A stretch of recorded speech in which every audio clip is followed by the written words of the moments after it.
Good afternoon guys. Ngayong hapon tayo, ayan, pinakain natin yung mga natitira nating sisiyo nasa net at saka ito. So kung ano nyo, dito simula pa kahapon, bali isang buong araw na yung ulan dito.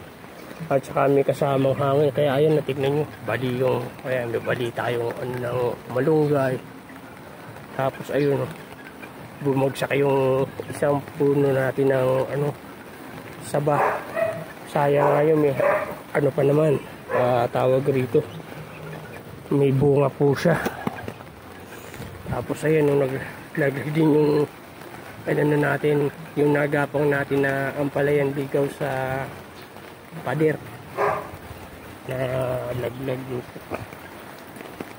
kaya pansin nyo. So ayan, pati yung natin dun, harang dun sa bakod dun. At yun lang hihinayan tayo. Ayan, mga malabo na to. Ayan, mura pa naman yung mura pa yung pinakabuwid niya. Ayan, nabali na sa natumba siya sa lakas ng hangin.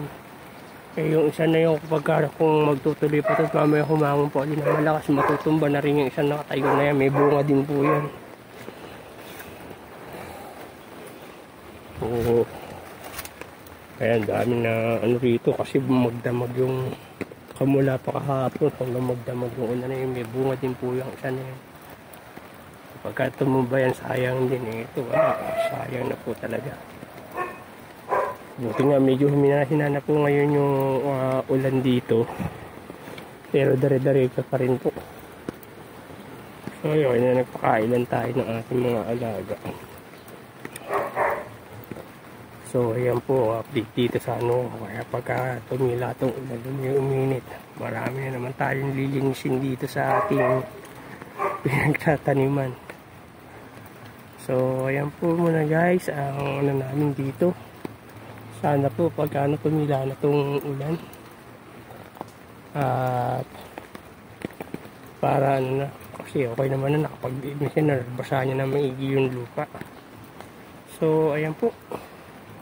So sana po maging safe lang po lahat ng mga may low pressure area sa atin, at po wala mga aksidente mangyari. So ganito na lang po muna to ang ating update. So maraming salamat po. Thank you for watching. God bless.